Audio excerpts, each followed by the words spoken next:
Olá, aqui é Renata e sejam muito bem-vindos a mais um vídeo do Cozinha das Nutris.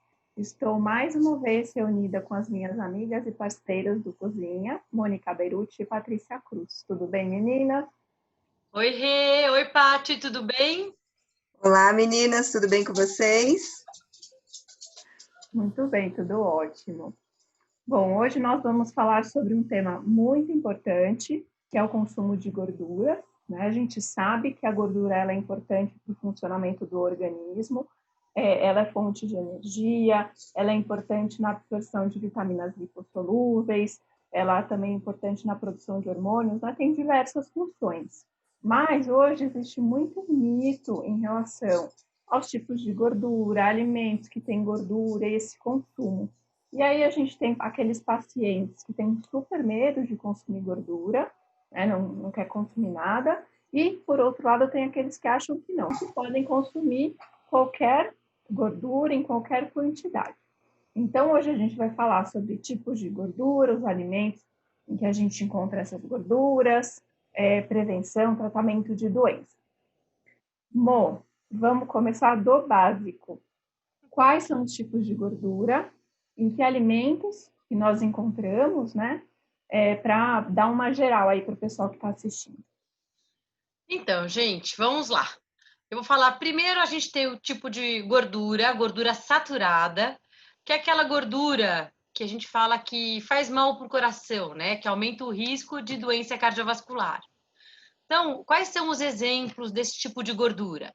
Então, nós temos a manteiga, leite integral, as carnes gordurosas, salsicha, linguiça, carne de vaca gordo.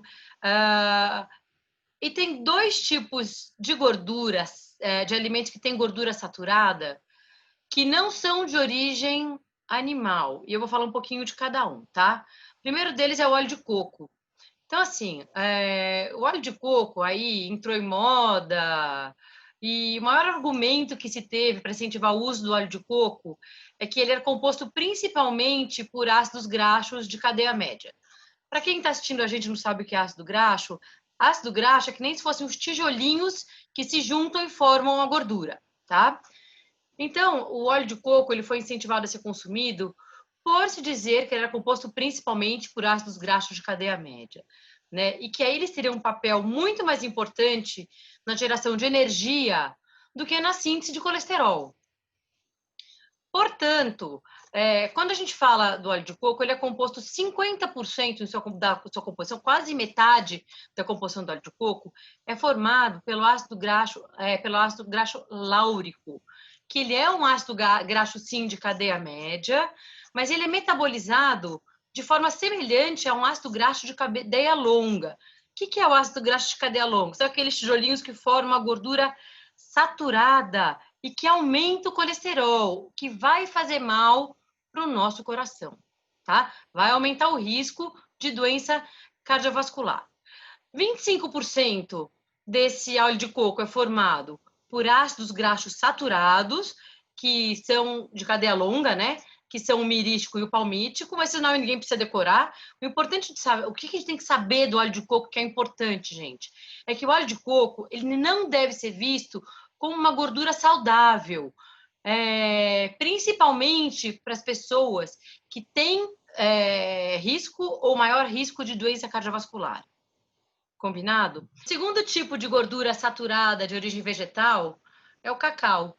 Então, ele possui dois ácidos graxos saturados na sua composição, que é o esteárico e palmítico. Lembra, né, que eu falei que saturado é o que faz mal para o coração, mas fica de olho que eu vou reforçar isso.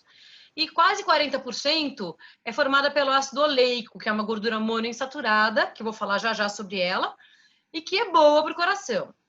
Então, apesar das gorduras saturadas serem ruins, fazerem mal para o coração, esse ácido esteárico, que é saturado, ele tem um efeito neutro sobre o metabolismo do colesterol.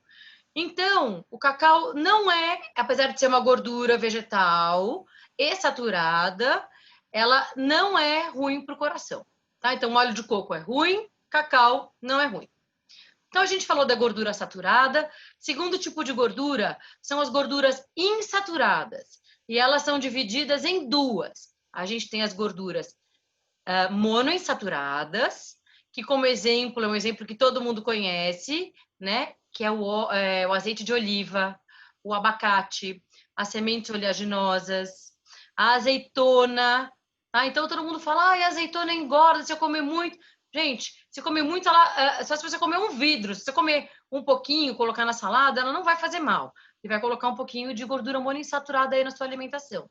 E ela é muito boa para o coração. E o segundo tipo de gordura insaturada são as poliinsaturadas. As poliinsaturadas são divididas em duas famílias. A família do ômega 6, que como exemplo a gente vai ter os óleos vegetais, então a gente vai ter o óleo de soja, o óleo de milho, o óleo de girassol e algumas sementes oleaginosas, como as castanhas, o amendoim. A segunda família é a família do ômega 3, né? Que todo mundo já escuta falar e tem polêmica, a gente vai falar até um pouquinho lá na frente sobre isso.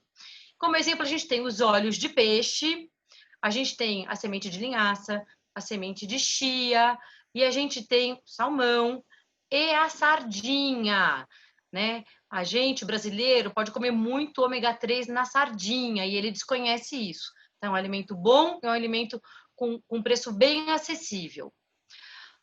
Terceiro tipo de gordura, a gordura trans. É uma gordura que a gente encontra naturalmente em quantidades muito pequenininhas nas carnes, nos produtos lácteos, mas o problema de verdade é a gordura transhidrogenada ou gordura hidrogenada, que é aquela gordura quando a gente lê no rótulo dos produtos está escrito gordura hidrogenada, né? É uma modificação da gordura para dar crocância para os alimentos. A Organização Mundial de Saúde, ela recomenda que o consumo dessa gordura trans ele seja limitado a 1% do total de energia. Ou seja, se for uma dieta de 2.000 calorias por dia, essa pessoa só pode consumir em torno de 2 gramas. É muito pouco. O ideal é não consumir, porque essa gordura ela é pior que a gordura saturada para o coração. Porque além dela aumentar o colesterol que faz mal, ela diminui o colesterol que é protetor. Tá? E eu acho que, basicamente, são esses tipos de gordura que as pessoas têm que conhecer. Não deu o exemplo das gorduras trans, que estava esquecendo. A gente tem biscoito, aqueles produtos crocantes, tem na pipoca de micro-ondas, algumas não tem mais, porque eles estão pedindo para tirar, na verdade. Tá? Então, biscoito de polvilho, quando você for comer algum produto industrializado, a minha dica é, olha o rótulo, e se a quantidade de gordura trans não for igual a 0, não compre. Muito bom, Mo. Só complementando a questão da gordura trans, como ficou obrigatório, né, indicar essa questão da gordura trans nos rótulos, as indústrias começaram a trocar a gordura trans por gordura saturada, que também não é tão bom, né? Também não é tão bom. De olho no, então, sempre ficar de olho no rótulo é importante. Uhum. E assim, a gente está aqui falando, né, gordura ruim, gordura boa, para facilitar também o entendimento, mas o consumo de um óleo de coco raramente, eventualmente, não é o problema é no dia a dia, como a Mo falou, né, consumir todos os dias não vai ser interessante pensando nessa questão cardiovascular. E aí, Paty, pensando nessa questão, né, de risco cardiovascular, a gente já fez alguns estudos de caso, né, para os nutris que nos seguem e fazem parte do nosso grupo de WhatsApp. A gente fez sobre hipercolesterolemia e hipertrigliceridemia, né, e acho que seria legal reforçar para as outras pessoas que estão assistindo agora quais os cuidados em relação ao consumo de gorduras, os tipos, né, as quantidades, pensando nesse paciente que tem a dislipidemia. De modo geral, para os pacientes que apresentam dislipidemia ou não, o consumo de gordura na dieta deve ter, no máximo, deve ficar aí entre 25% e 35% do valor energético total.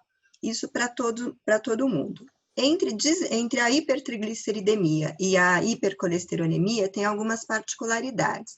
Então, na hipercolesterolemia, o consumo de lipídios, de gordura total, vai ficar entre 25% e 35%. O total de gordura saturada, no máximo 7%. mono e poliinsaturada entre 10% e 20%, e EPA e DHA de 0,5 a 1 grama por dia. Já na hipercolesterolemia, muda um pouquinho, 25% a 35% do total do valor energético, né? Sendo que o total de gordura saturada deve ser até 5% do valor energético total. E o EPA e o DHA, que existe evidências aí que mostram que ele realmente atua na redução do triglicérides, a gente vai ter aí de 1 a 2 gramas diárias. O consumo de gordura trans deve ser isentado nos 2 quadros clínicos, tanto na hipertrigliceridemia como na hipercolesterolemia. Lógico que vale a pena a gente salientar que a gordura saturada é pró-inflamatória. Então, ela eleva o LDL, que é uma partícula do colesterol aterogênica, que aumenta o risco de doenças cardiovasculares, né? E eleva o colesterol total. Em contrapartida, as gorduras mono e poliinsaturadas são anti-inflamatórias. Elas melhoram, elas reduzem o LDL, mas elas não têm nenhuma relação com o aumento do HDL, que é uma gordura boa, né? E como fazer isso na prática clínica? Qual é a recomendação? Diminuir o consumo de gordura saturada, então diminuir o consumo de carne vermelha, de leites e queijos ricos em gordura, né, amarelos, substituir por leite desnatado e os seus derivados na versão magra, light, aumentar o consumo de nuts, então castanhas, né, o azeite de oliva, amendoim, abacate, aumentar o consumo de peixes. É dessa forma que a gente vai fazer na prática clínica. Mas o mais importante aí é substituir, né? Eu acho que na conduta clínica o que vale é fazer uma substituição, colocar mais mono e poli e reduzir a gordura saturada. Não basta só reduzir a saturada, a gente tem que dar fator protetor, aumentar mono e poliinsaturadas. Perfeito. E aí, pensando na gente, né, é legal que a gente pensa nas receitas com essa ideia, né, de melhorar o alimento, que ele tenha menos gordura saturada, mais insaturada, a gente controla, vai tentando mudar para que aquele paciente ele consiga consumir de tudo, né, mas com essas alterações mínimas. Isso, que ele amplie, né, o repertório alimentar dele, né, mas que continue tendo uma base ali saudável para o quadro clínico dele, mas que ele não fique retirando comida. A gente mexe numa coisa, mas oferece outra, né? Perfeito, isso mesmo. Mo, como que é para, então, um paciente que tem obesidade? Como que é esse cuidado em relação a quantidades, né? Como que você orienta o paciente? Então, Rê, quando a gente fala de um paciente portador de obesidade, a gente quer que esse paciente aprenda a comer, né? A gente não quer que ele se sinta privado, né? A gente não quer fazer um terrorismo nutricional com ele. Então, ele vai seguir uma dieta equilibrada. A gente pode colocar aí de 25% a 30% de gordura, sempre focando mais em insaturadas em geral, mono e poli, lógico. Mas de vez em quando ele vai comer ali um pouquinho da gordura saturada, tirando do alimento do dia a dia, que tem um pouquinho na carne, uma vez por semana ou 2. Por exemplo, meus pacientes, 2 vezes por semana, podem comer uma coisa que eu chamo de gostosa. Um dia uma pizza, um dia um sanduíche, enfim. Ele vai ter uma dieta, um plano alimentar equilibrado. E vai ter gorduras equilibradas dentro desse plano alimentar, distribuída 25 a 30 de gordura, em torno de 50 a 60 carboidrato, né? Enfim, o que a gente tem que lembrar só é que 1 grama de gordura confere 9 calorias contra 4 de proteína e 4 de carboidrato. Tá? Então, a gente tem que tomar muito cuidado com a gordura. Até porque uma alimentação rica em gordura, esse paciente vai comer um volume muito pequeno e muita caloria. Né? Os alimentos ricos em gorduras têm uma densidade calórica muito alta e um volume muito pequeno. O que não é bom, porque senão ele vai comer um volume pequeno. Então, a gente controla essa quantidade de gordura, troca por alimentos ricos em água e fibras, que são mais carboidratos, né? As frutas, as proteínas também, para ele ter o maior volume, maior saciedade. né? E tem que tomar cuidado, porque todo mundo fala, ah, vou fazer dieta, eu vou comer um produto diet. Tomar cuidado que muitos produtos diet, eles têm muito mais gordura do que o proporcional, o alimento equivalente na versão convencional, né? Para ficar gostoso, palatável, porque ele não tem o açúcar. Então, gente, muito cuidado na hora de fazer substituição. Perfeito. E um outro ponto que eu acho que é legal a gente pontuar são as receitas low carb que estão na moda, né? Então, para um paciente que tem obesidade, a gente tem que tomar cuidado, porque eu já tive paciente que estava fazendo altas receitas low carb e não estava emagrecendo, porque eram alimentos calóricos, né? Eram refeições, preparações calóricas. Então, pode até ter a gordura boa, né? Farinha de amêndoa, de castanha, mas a gente tem que ver também essa questão do valor calórico, né? Porque caloria conta, né? Muita gente aí vem falando que não conta, mas conta sim.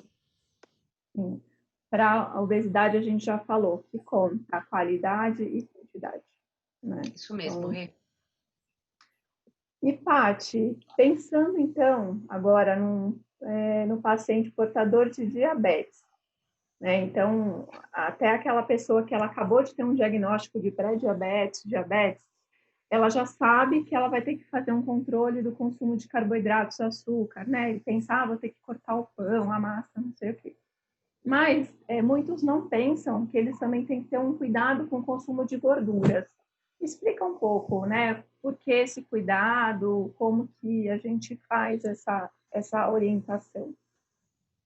Eu vou dividir essa tua pergunta em 3 análises, né? A primeira é, o diabetes, ele predispõe ao risco arterial coronariano. Ele contribui com 31% da mortalidade cardiovascular. Então, o diabetes é um risco significativo para as doenças cardiovasculares. Esse é o primeiro ponto, né? Segundo ponto, se a gente pensa em prevalência de diabetes, vamos analisar o diabetes tipo 2, que é o mais prevalente. De 90% a 95% dos casos de diabetes são diabetes tipo 2, né? O diabetes tipo 2 está associado a quê? Obesidade, resistência insulínica e síndrome metabólica. Se a gente avaliar só a síndrome metabólica pelo IDF 2006, o que ele tem ali? HDL baixo, LDL alto, pressão arterial elevada e LDL elevado. Aí já explica o risco cardiovascular aumentado, né? Então, diabetes realmente é um risco aí cardiovascular grande.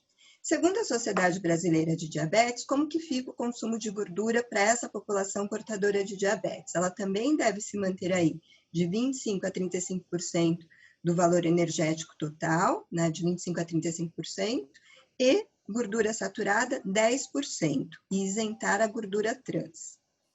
A outra parte da pergunta é em relação ao controle glicêmico, né?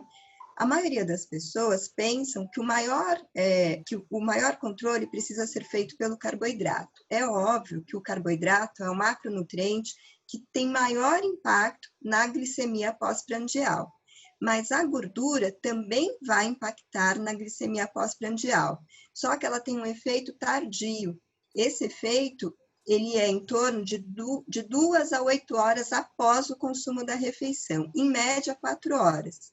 Ele eleva a glicemia também. Então, o excesso de gordura vai prejudicar esse bom controle glicêmico, vai aumentar a glicemia, vai aumentar a hemoglobina glicada e aumenta o risco cardiovascular como um todo. Essa relação. Ou seja, equilíbrio entre carboidratos, gorduras e proteínas, né? A gente sempre acaba nisso. Exatamente. Bom, nós, nos últimos muitos anos, temos sido inundados com produtos, suplementos milagrosos para prevenir e tratar doenças. Um desses suplementos é o ômega 3, né, que já é bem antigo. Muitos pacientes usam sem orientação de médico ou do nutricionista porque dá para comprar sem prescrição. Para quais situações ele de fato faz uma diferença em suplemento? Quer dizer, em que situação ele é de verdade recomendado, né? de acordo com uma diretriz.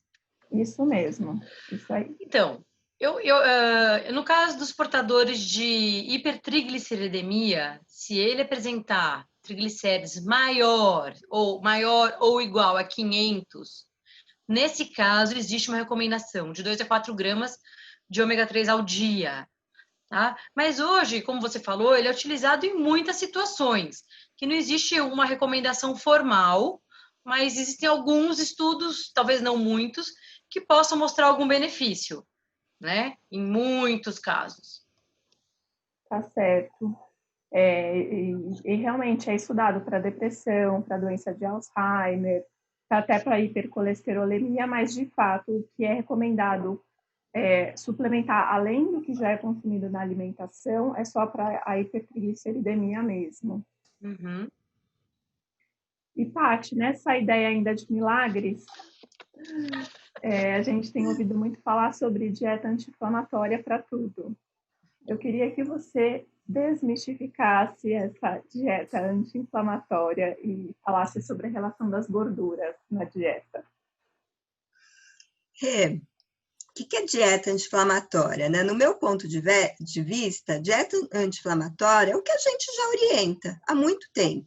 Então, aumentar o consumo de frutas, hortaliças, legumes, leguminosas, feijão, ervilha seca, grão de bico, lentilha, né? Consumir aí leite magro, queijos magros, né? Diminuir o consumo de carne vermelha, aumentar o consumo de peixes, né? Acrescentar aí o azeite no preparo das refeições, colocar as nuts, as castanhas, né? Isso é uma dieta anti-inflamatória. Então, esse é a primeira avaliação, né? Não é retirar nem glúten, não é retirar leite, né? Isso não é dieta anti-inflamatória.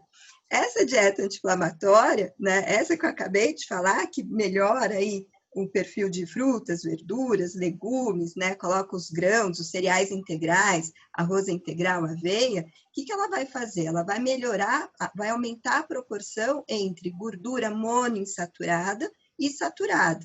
Então, ela vai diminuir, né, as gorduras pró-inflamatórias e vai aumentar a gordura anti-inflamatória, que são as gorduras monoinsaturadas. E, de um modo geral, ela vai diminuir o total de lipídios da dieta. Então, ela é uma dieta anti-inflamatória. Não preciso tirar leite do meu paciente para ser uma dieta anti-inflamatória. Né? Do meu ponto de vista, essa é a dieta anti-inflamatória para desmistificar. Né? Do meu ponto de vista, também é. E do meu também. Concordo com vocês. Mas é isso, né? O milagre é o marketing, enfim, né? Você falar de dieta anti-inflamatória é bonito. Meninas, estamos então chegando ao fim do nosso vídeo. Foi muito bom, acho que é muito legal isso, que vocês, né, trouxeram muitas informações sempre baseadas em evidência. Que a nossa conduta ela tem que ser baseada, né, na ciência. Então foi ótimo, muito obrigada pela contribuição de vocês. Se você gostou do nosso vídeo, se inscreva no nosso canal, curta, compartilhe nossos posts e até o próximo vídeo. Tchau, meninas! Tchau, gente! Tchau, gente. Até a próxima.